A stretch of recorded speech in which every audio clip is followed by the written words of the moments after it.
guys, welcome back to Spy Matters. First, before I start this week's video, I just want to mention that next week we're doing kind of a question week. So, I want you guys to ask questions. I don't know, about anything. To me, about my personal life, blogging, Fire Starbucks, anything, I don't know, random question, because if you guys don't ask any questions, I can't really make a video unless I make questions up, and that'll be very boring because I suck at making questions. So if it would be nice, please ask some questions, anything really. But anyway, this week we're talking about most underrated books. And first and foremost, the first thing that popped into my mind was Patrick Carman's The Atherton series. I adore that series. I don't know why people were giving bad ratings on Goodreads. Maybe it's their opinion, but I really personally think that I love that series. It's like, if you love The Maze Runner, to me, like, it's a younger version of that. It's dystopian, it's really well written, there's sci-fi, all these elements, and it's a male main character. I really love male main character. I don't know why. They're just much more lovable, and it's really adventurous. So it's kind of between the edge of middle grade and YA. Well, more middle grade, because there's no relationship and all that crap stuff. But anyway, really enjoyed Patrick Carman's Atherton series. I really hope some of you guys can check it out and really love it. And next on the list is On the Bright Side by S.R. Joannes. I really love the concept of the book. I really enjoyed reading that book because it's so unique. Yes, it's leaning toward middle grades once again, but I really thought the plot, I really hate cliche books. I really hate books that have been done billion times just with probably different character names. But On the Bright Side was a really complete new plot and new concept to me that I absolutely adore it. It was beautifully written, it was descriptive, it was humorous, it was fun, it was just everything that was really brilliant about it. I really highly recommend some of you guys checking it out. Maybe just be part of it, maybe an excerpt or so. Try it out because I really thought that plot was really interesting. And third of all, I think A Measure of Disorder by Alan Tucker, or the Mother Earth series, is really great. If you love a kind of historic, kind of medieval, not really, but like, how do I put this? I can't really compare it to anything from the top of my mind, but really, it's like the whole group, middle grade, there's trolls, there's like weird creatures, fairies, I don't know what, there's just dragons and all that fun stuff. I love it. It was adventurous, it was just full of awesome stuff I can't even explain. Really highly recommend that. It's once again more middle grade books, but I really just enjoyed it. I don't know why, and maybe because the cover is not appealing to some of you, maybe it's aimed toward boys, or I don't even know, but I loved it. And I really love. Yeah, I just want to read the second and third books, but I'm kind of distracted at the moment. But anyway, really highly recommend that as well. Then fourth, I really highly, if you like romance, romanticness, I don't know, chocolate, Paris stuff, all those romantic stuff, you really like Laura Florence books. I read The Chocolate Thief, and I really highly recommend it. I love chocolate, I love Paris. Sure, I haven't been to Paris, but I mean, I would love to go. And the characters she writes are just so lovable. They're a strong female character. The conversation between them is so intense, but so fierce, and it burns you like while you read this. It's romantic, but without kind of eroticness. It's just really good. I guess I haven't really read a lot of romance books, but that Laura Florence book are really good. And then next, I'm gonna mention Hunted by Sherwood Rainfield. It was just a really good paranormal book. The first few pages literally sucked my breath out. Like, I couldn't breathe. I was so basically scared for myself. I don't know, maybe it was as if I was in the character's shoes, being chased and freaking scared out of my mind. It was just so intense. I just couldn't put it down. The characters were good. Everything was good. The plot was good. Basically what I loved about Sharon Rainfield's book was the atmosphere that she created was seriously so realistic that I almost died from reading the book because I was so out of breath.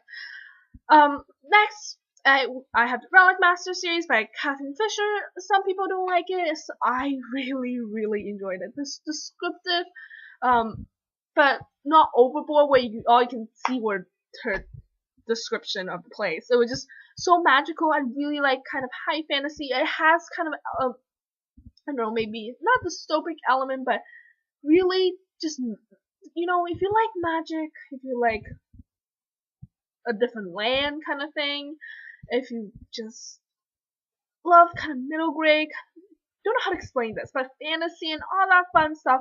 I know some people don't like it, some of my friends don't really like it, but I really give it a try. I really enjoyed it. My sister didn't like it, but anyway, I really enjoyed it. And then next, I have the Amaranth.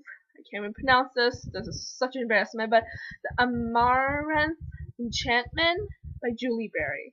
So I basically grew up with kind of princess books or these like royalty books with like fantasy kind of like people stuff I can't explain. But this is so hard to explain, but I really enjoyed it. Yes, most of them was like a prince with a normal common girl or a princess with a normal guy or stuff. Those like, you know, those middle grade books. I don't know, a decade ago that was really popular. I really thought that Julie Berry's book was one of my favorite. I literally in early elementary school or so. I mean, and even till now, I am super slow at reading. And Julie Berry's book literally took me just a night to finish because I was so addicted to it. I was in elementary school and I just can't read for my dear God life of me for some reason. But I sat through and I literally finished it in the night because it was so good. It was so intense. I loved the characters. There were strong female characters. Just lovable. To me, it was my Grace Lane. Really. Loved it. And then recently, this year I discovered Caitlin Gow's books, and her books, almost all the books I read from her, I adore to death. Like, I'm not even kidding. I love how it's short, so you can finish really quickly, and you don't have to drag on. And so it's really concise. Her books are really concise, but not like saying, like concise to like there's no flow to it and choppiness. No, they're great. The plots are great. Everything is great. Just characters are great. Characters has flaws and characters things that I love, and it's just perfect. The plot are really nice too, so I really highly recommend that as well. Then I have A Breath of Air by Marie E. Monk. I can't even pronounce. This is late. This is like 1 o'clock at night. But I mean, it is kind of cliche, but it's historical, and I really like. The thing is that the book doesn't have any bad things to it. I really didn't have a moment where I thought, oh, this book's such a drag. I really enjoyed it. It's historical. You had Jane Eyre. You had flair to it with kind of romance, love, and it was just nice. It was just a nice book to read. It was really easy to read. It wasn't something that you're like, oh, I have to think about this so hard. I don't understand this. It was just really easy if you just want to relax and you just read that book. Next, I have Department 19 by Will Ho, which I know is probably actually pretty popular in the UK and actually pretty popular around the net or so. But I don't know. I want it to be more popular. I guess if your definition of underrated is that you want it to be more popular, Department 19 is one of them. I absolutely love it. I mean, killing vampires, what's there not to love? There's the main male character who is actually quite weak. So you're like, not sure it's my favorite kind of character, not really sure I like him. But other characters in the book that definitely boost these flaws up. can't really call that a flaw because I love the book, I love the plot, I loved everything. It was like government kind of techie vampire killing things, just epically awesome. And lastly, really, you guys have to ask, but it's Kuroko no Basket manga. I just adore it. I can't even. I literally die reading from them. Yes, some volumes wasn't that great, but wow, some volumes literally had me crawling out of my seat and then falling on the floor. I'm not even kidding. I literally did that. It wasn't. I'm not even freaking lying. I'm not lying. It was that intense. Also, what is also? I have nothing also to say. Okay, I should just. Sorry. Anyway, that's it. As you can tell, I'm being shushed, and I'll see you guys next week. Bye.